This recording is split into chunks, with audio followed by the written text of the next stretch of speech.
Sexuel, c'est-à-dire que vous avez Voilà. pas assez intime aussi, parce que là, on Voilà. voit une femme que vous connaissiez tous les deux, avec qui vous êtes en confiance. Voilà. Et puis, en fait, il y avait peut-être quelque chose, déjà le fait que nous... Tous les trois, quelque part, vous aviez une idée derrière la tête, sans l'avoir vraiment formulée. Oui. Pour reprendre des forces. Ouais, voilà. Peut-être que tout ça a été prévu inconsciemment, moi je dirais, peut-être, justement. C'est bizarre. Inconsciemment, on va dire, entre le conscient et l'inconscient, là. Hein. Voilà. Pas ouvertement, on va dire, chacun, on avait peut-être... Tout à fait. Des relations avec des hommes et avec des femmes, hein, c'est bien ça. Et vous avez donc aucun problème d'éjaculation quand vous êtes avec les femmes. En revanche, vous en avez avec les hommes. Voilà, c'est ça. Et ça, c'est depuis que vous avez commencé une relation avec une femme. Voilà, c'est ça. Depuis, je sais plus... Au départ, vous étiez donc avec des hommes, hein, vous étiez donc homo, en quelque sorte, si je simplifie, et il n'y avait pas de souci. Le souci a commencé quand vous avez entrepris des relations avec les femmes. Donc, et l'important, c'est d'être à l'aise avec ses choix. Merci de votre confiance, justement, Tania. On est plus sur Internet à chercher la sœur, comme on dit. Oui, donc votre divorce, finalement, vous a fait changer votre vision de la relation et la vision des femmes. Voilà. Hein, c'est bien ça. Alors, vous allez me faire croire que vous êtes aussi attentionné, gentil, extraordinaire tout le temps. Non, vous jouez... Naturel, il va dire manger mon chocolat. Et voilà. C.fr, rubrique Votre Jardin. On va tout de suite attaquer avec vos questions. Alors, je vous appelle au sujet d'un ananas. On a mangé un ananas, j'ai gardé le trognon, et bon, je me doute bien que ça va pas faire un ananas. L'ananas dans les pays tropicaux. Eh bien, il va falloir les secouer comme on faisait dans le temps. Hein. On les passait, soit on les passait sur des grilles, soit on les mettait plutôt dans des sacs. Et voilà, alors je viens... Alors, eh bien, on va dire que parfois ça arrive. Ah bon, on va dire une fois par semaine, jusqu'à fin septembre, on va dire. Et puis après, fin septembre, début octobre. Et merci pour votre recette à base de tabasco pour les pucerons des haricots verts. Ah, ça a marché bien. Oui, voilà, c'est ça. Donc la seule problématique qu'on a, c'est de retourner au temps ancien. Et puis pratiquement, on va dire comme on peut. Mais ça, malheureusement, hein, je dirais que c'est une législation qui décide à un moment donné que... Il y a une chose qui me précipite un peu, c'est sur mon pommier. On va dire les déjections animales.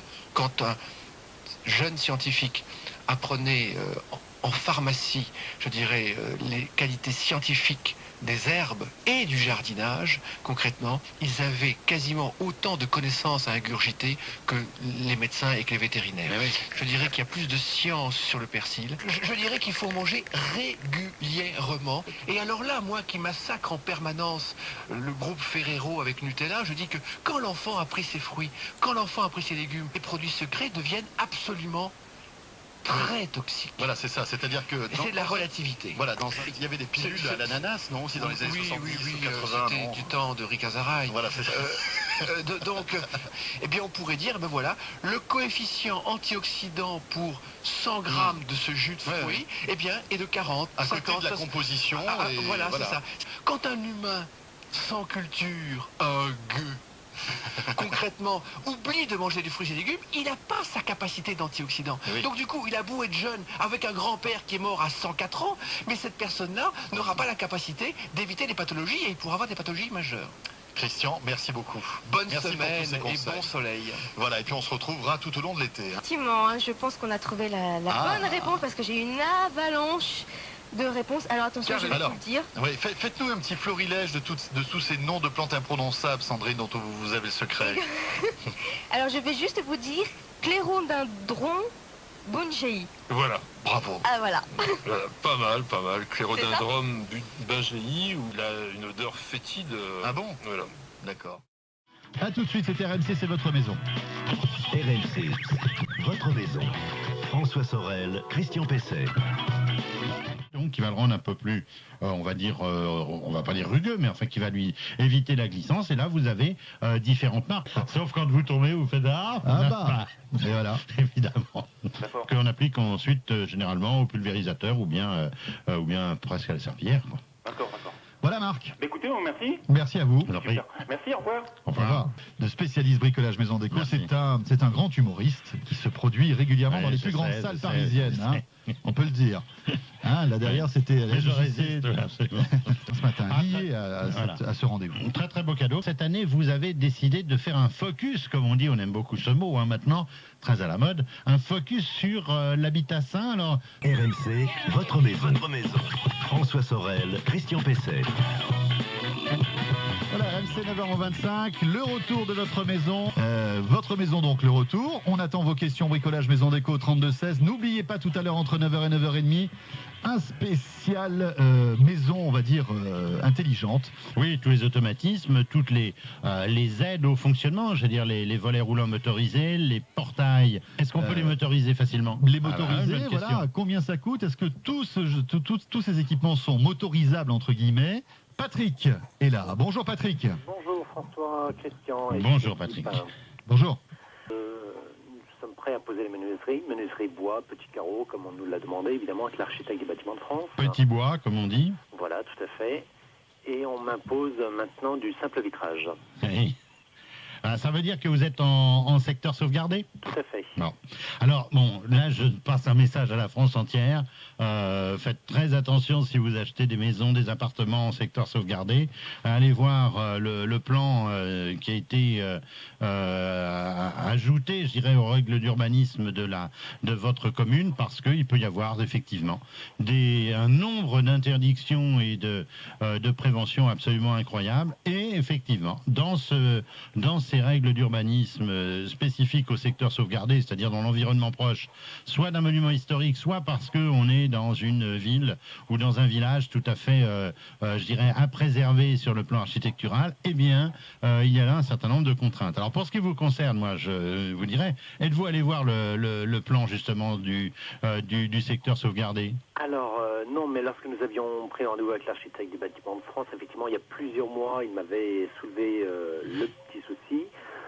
Au retour de notre autorisation de travaux et déclaration de travaux, il était spécifié effectivement fenêtre bois, petits carreaux, mais sans aucune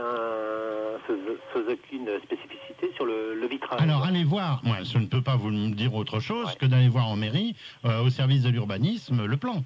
Parce que il y a peut-être là je ne vais pas dire un abus de pouvoir, jamais, vous imaginez bien, un architecte des bâtiments de France ne ferait un abus de pouvoir.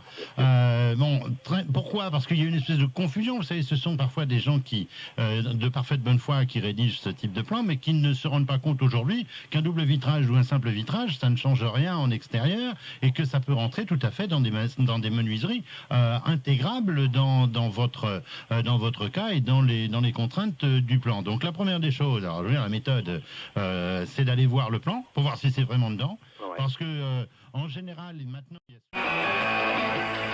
on refait le monde ce soir avec la journaliste russe Yulia Kapustina, avec l'économiste Michel Godet, professeur au CNAM, et Joseph Massescaron, directeur adjoint de la rédaction de Marianne. Tous ceux qui sont déçus d'avoir été frustrés de leur victoire. Voilà, allez, point final pour ce soir pour le PS, on aura l'occasion d'en reparler, j'imagine. Qu'on n'oubliera pas d'aussitôt. Surtout pendant une crise mondiale aussi importante, on va dire qu'il s'en sort pour l'instant plutôt pas mal. On pourrait même dire, comme l'avait dit le Premier ministre canadien, c'est que si on est populaire à la fin de son mandat, c'est qu'on n'a pas fait des réformes pour lesquelles on a été élu. Même s'il y a encore un grand chemin à faire, parce qu'ils ont quand même une vision un peu impérialiste des choses, faut bien dire, dans les faits. En revanche, sur le plan interne, pour moi, il n'a pas compris l'ampleur des dégâts. Du modèle américain qui ont été mis à mal. Voilà. Et ça, Michel Godet a tout à fait raison de so what maintenant. Qu'est-ce qu'on fait? Il y a plus d'industrie. Il y a l'effondrement de l'industrie automobile. Voilà. Malgré les suggestions. Le problème, c'est que 3h56 du matin, c'était en direct partout à la télé, partout à la radio, évidemment sur RTL. Il est sur l'avant-dernière main. Il hésite encore. Attention, le dernier mouvement qu'il fait avant de toucher le sol. Le pied est encore en l'air. Il est accroché, ça y est, c'est fait. Et voici son premier pas. Et voici son premier pas. Voilà, tout le monde applaudissait, c'est un grand moment, c'est Jacques Chaput. Mais j'étais pas tout seul, ça devait être dans un café, parce qu'il n'y a pas tellement de télévision à cette époque-là, finalement. Et Au jour d'aujourd'hui, je me dis, mais ça, j'avais déjà vu quand je l'ai vu. Les Américains n'ont fait que réaliser le rêve de Tintin. Tout simplement, chaque président des États-Unis a eu à cœur de définir une nouvelle frontière et de la désigner. Et voilà, c'est pour des raisons militaires. Voilà. Même si on parle d'un futur voyage 2020, si on parle d'un retour sur la Lune ou d'aller sur Mars, ça coûterait des milliards, des milliards, des milliards. Ça coûterait des milliards et des milliards. Et encore une fois, les retombées technologiques seront moindres. Je veux dire, mais toujours ça existe. Mais par rapport aux sommes mais extravagantes qui ont été investies, qui auraient pu être investies. Mais comment ça a été vécu chez vous, donc en Russie, en ex-URSS? En Union soviétique journée à de deuil. l'époque. Voilà. Dans les livres d'histoire, Gagarine, vous l'aviez pendant les pages et les pages et les pages, mais alors le pas sur la Lune, je peux vous dire, ça prenait une phrase et demie, pas plus. Parce que effectivement, les années précédentes, la courbe était en train de tomber. Et voilà, point final de son On refait le monde ce soir. Notamment l'utilisation des voix. Les voix en fait sont des cris, des espèces de gros crescendo. C'est du classicisme Ennio Morricone. Et voilà, mais toujours les harmonies en fait, des harmonies très très belles, mélodies très pures en fait. Certaines aussi font penser à certains opéras en fait italiens. Des mélodies en fait qui font le même dessin, mais qui sont séparés en fait par des intervalles qui ne sont pas classiques et qui sont quasiment dissonants.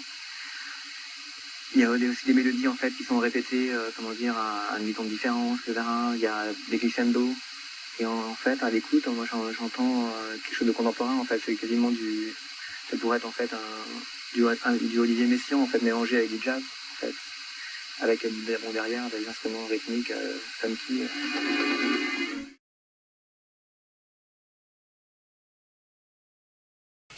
Voilà, que dire d'autre